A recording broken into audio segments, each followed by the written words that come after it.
दोस्तों, एक बार फिर हमारे चैनल राज हॉरर स्टोरी में आप लोगों का स्वागत है। दोस्तों, इस चैनल पे आपको सुनने को मिलती हैं सच्ची घटनाओं पर आधारित डरावनी कहानियाँ। अगर आप लोग नए हैं तो इस चैनल को सब्सक्राइब कर दीजिए। अब बढ़ते हैं कहानी की ओर।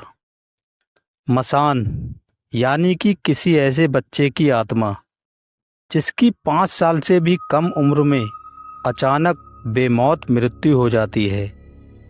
और जब ऐसे बच्चे को मोक्ष नहीं मिल पाता तो वो मसान बन जाते हैं। गांव में आज भी मसान के नाम पर बहुत सारी कहानियां बताई जाती हैं। कुछ ऐसा ही हुआ था आज से सालों पहले। बात ठीक 15 अगस्त 1947 के दिन की है, जिस दिन हमारा भारत आज़ाद हुआ था।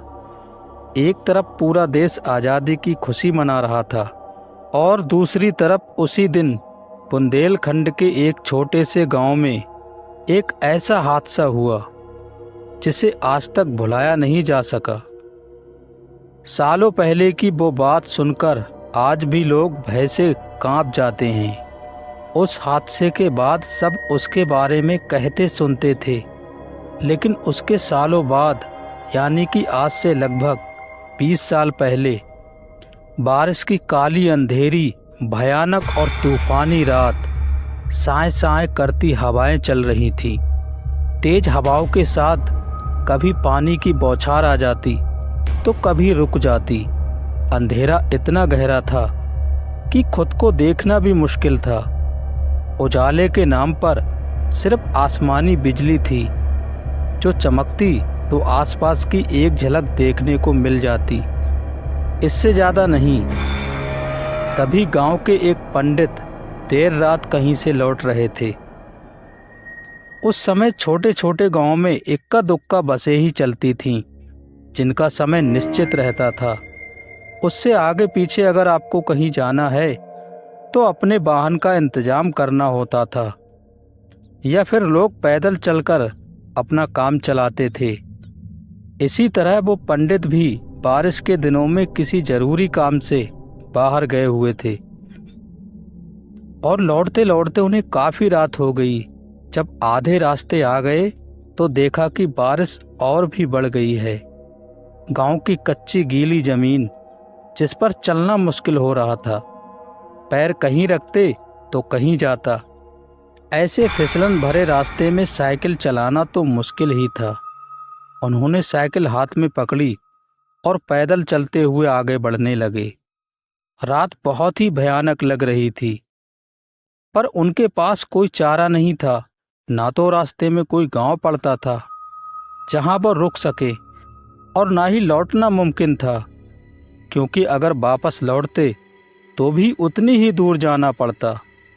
उन्होंने तय किया कि अब तो कैसे भी अपने गांव पहुंचना ही है, और साइकिल ढरकाते हुए उसी तूफानी रात में धीरे धीरे आगे बढ़ने लग गए।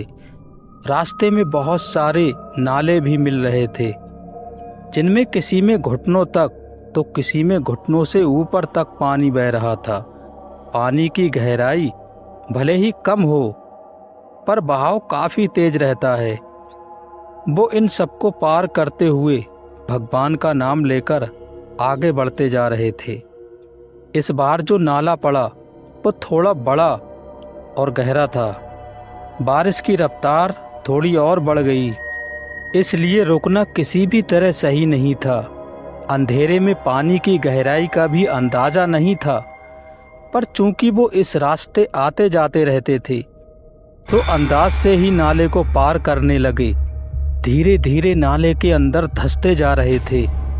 ऐसा लग रहा था जैसे कोई अनजानी सी शक्ति उन्हें पानी के अंदर खींच रही हो।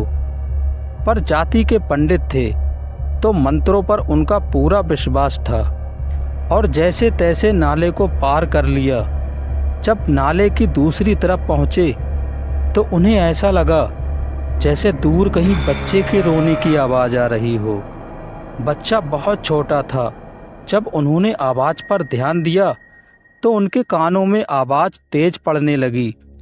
अंधेरे की वजह से कुछ साफ साफ तो नहीं देख पा रहे थे, पर इसी के साथ एक जोरदार बिजली कड़की और वो बुरी तरह से चौंक गए। लेकिन ऐसी चमकती हुई बिजली में नाले की दूसरी तरफ एक रोता हुआ बच्चा दिखा, जिसकी उम्र 1 साल के लगभग होगी, जो इस बारिश में अकेला बैठकर रो रहा था। उसके रोने की आवाज़ इतनी डरावनी थी कि एक बार तो पंडित जी का मन हुआ कि वो कैसे भी जल्दी से जल्द यहाँ से चले जाएं। पर जैसे ही जाने लगे कि बच्चे के रोने की आवाज़ और तेज हो गई। आखिर इस छोटे बच्चे का क्या कसूर? यही सोचकर इन्होंने एक बार आसपास अच्छे से देखा, जोर जोर से आवाज़ भी लगाई कि शायद खेतों में काम करने वाले किन्हीं मजदूरों का बच्चा हो। पर दूसरी तरफ से ये भी लगा कि इतनी रात गए इस सुनसान जगह में बच्चे को इस तरह से अकेला छोड़कर कौन जाएगा। जरूर धोखे से बच्चा यहाँ रह गया होगा। मुझे इसको साथ लेना चाहिए। सुबह गांव में बता देंगे। जिसका भी बच्चा होगा वो आकर ले जाएगा। और फिर गांव इतना बड़ा तो है नहीं कि कोई बच्चे को ना पहचाने। कोई ना कोई तो पहचान ही लेगा। यही सोचकर उन्होंने साइकिल खड़ी की। पंडित जी ने बच्चे को गोद में उठाया और साइकिल ढरकाते हुए धीरे धीरे चलने लगे। धीरे चलना उनकी मजबूरी थी, क्योंकि रात का अंधेरा इतना गहराया हुआ था कि एक दूसरे को देखना भी मुश्किल हो रहा था। बस अंदाजे से ही एक एक कदम आगे बढ़ाते जा रहे थे। पता नहीं ऐसा क्यों एक एक कदम आगे बढ़ाते हुए एक बोझ सा महसूस कर रहे थे। जितना घर जल्दी पहुंचने की सोच रहे थे, उनके कदम उतने ही भारी होते जा रहे थे। घर तक पहुंचना असंभव सा लग रहा था। जिस हाथ में उन्होंने बच्चे को गोद में ले रखा था, उस हाथ में एक अजीब सी छुअन महसूस हो रही थी। कुछ रेंगता हुआ लग रहा था। अंधेरे में बच्चे को देखने की कोशिश कर रहे थे, लेकिन रात के अंधेरे में उसका चेहरा गुम हो रहा था। बिजली की चमक में भी वो बच्चे की झलक नहीं देख पा रहे थे। बड़ी मुश्किल से उनके कदम आगे बढ़ रहे थे। हर तरफ कुछ अनजानी भयानक शक्तियों के होने का एहसास हो रहा था। वो जितनी बार इन बातों को दिमाग से हटाने की कोशिश करते, फिर कुछ ना कुछ ऐसा होता कि फिर यही सब सोचने लगते। बच्चे की आवाज़ शून्य में पहुंच चुकी थी। यहाँ तक कि ना वो झटपटा रहा था और ना ही उसकी सांसों की आवाज़ आ रही थी। पंडित जी का एक ही लक्ष्य था, कैसे भी अपने घर तक पहुंच जाएं। कुछ देर बाद उन्हें कुछ वजन महसूस हुआ। चूंकि बच्चा बहुत छोटा था, लेकिन वो जिस हाथ में था वो काफ़ी दर्द करने लगा। हाथ की स्थिति बदलने के लिए उन्होंने साइकिल और बच्चे दोनों आपस में बदल लिए थे, लेकिन जिस हाथ में बच्चा था उसका बोझ तो लगातार बढ़ता ही जा रहा था। एक कदम बढ़ाने के साथ ही वजन दुगना होता जा रहा था। 8-10 कदम आगे जाने के साथ ही महसूस हुआ कि किसी 50 किलो के इंसान को अपने हाथ में ले रखा हो। वो एक कदम भी नहीं चल पा रहे थे, उनके पैर वहीं जम गए थे। तभी बहुत जोरदार बिजली कड़की। इस बार बिजली की चमक कुछ ज़्यादा ही लंबी थी। जब बच्चे को देखना चाहा तो उसके पैर उसके धड़ से नीचे तकरीबन 5 से 6 फीट लंबे लटक रहे थे, जिन्हें वो साफ साफ देख पा रहे थे। जमीन को छूते हुए पैर और उसका भारी वजन वो असमान हो गया था। अब तक उनकी आवाज़ जा चुकी थी। जैसे ही उन्होंने अपना हाथ अलग करना चाहा तो ऐसा लगा कि बच्चे के शरीर में 440 वोल्ट का करंट हो जो उन्हें खींच रहा हो। वो अपना हाथ हटा नहीं पा रहे थे।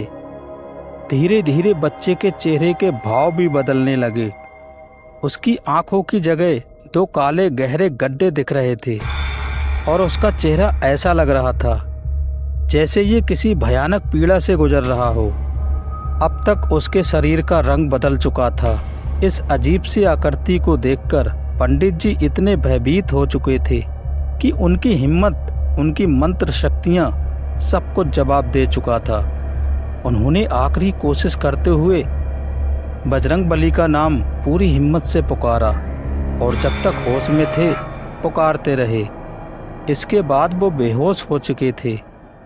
जब होश में आए तो देखा कि चारों तरफ लोगों की भीड़ थी और जहाँ पर वो हादसा हुआ था उसके पास एक बहुत छोटा सा गांव था। गांव वालों ने बताया कि हम लोगों ने आपको रोड पर बेहोश पड़ा देखा था, तो हम यहाँ ले आए। पंडित जी कुछ कहते इससे पहले ही गांव वाले उनका मुंह ताकते हुए पूछने लगे, शायद आपके साथ भी वही हुआ है जो यहाँ और भी लोगों के साथ हो चुका। आपको भी जरूर मसान की आत्मा दिखी होगी। पंडित जी ने हैरानी से देखते हुए कहा, हाँ, पर आप लोगों को कैसे पता? पंडित जी, ये तो हम सबको पता है। ये बात आज की नहीं, सालों पहले की है। कहते हैं जिस दिन भारत आज़ाद हुआ था, 15 अगस्त 1947 की रात, ऐसे ही बारिश की तूफानी रात थी। एक औरत एक साल भर के बच्चे को लेकर नाले की दूसरी तरफ जा रही थी, लेकिन धीरे धीरे नाले में पानी बढ़ गया। उसके साथ में एक पोटली थी, पर दोनों को एक साथ ले जाना शायद मुमकिन नहीं था। उसने सोचा पहले पोटली को सिर पर रखकर दूसरी तरफ ले जाए और फिर बच्चे को ले जाए। लेकिन वो जैसे ही पोटली लेकर उस तरफ जा रही थी, नाले का पानी अचानक बढ़ गया। वो संभल नहीं पाई और पानी के साथ ही बहती चली गई। बच्चा छोटा था, वो चल नहीं सकता था। अपनी माँ की उम्मीद में वहीं बैठकर रोते रोते ही किनारे पर बच्चे की मौत हो गई। जब सुबह देखा तो ठंड से अकड़ा हुआ बिल्कुल उसी तरह बैठा था जैसे उसे उसकी माँ छोड़कर गई थी। और तब से आज तक यही कहा जाता है कि ऐसे ही तूफानी रात में जब नाले में पानी बढ़ जाता है तो मसान की आत्मा जागृत हो जाती है और राह जाते लोगों को मदद के लिए बुलाती है कि कोई आकर उसकी माँ को पानी से बाहर निकाले। पर आज तक उसने किसी का नुकसान नहीं किया। हम उसे देखकर भले ही डर जाएं, पर उसका उद्देश्य होता है कि कोई उसकी माँ को बाहर निकाल सके, और इसलिए वो आज भी लोगों से मदद मांगता है। सच में सबने जैसे सुनाया था, पंडित जी अपनी आंखों से देख चुके थे।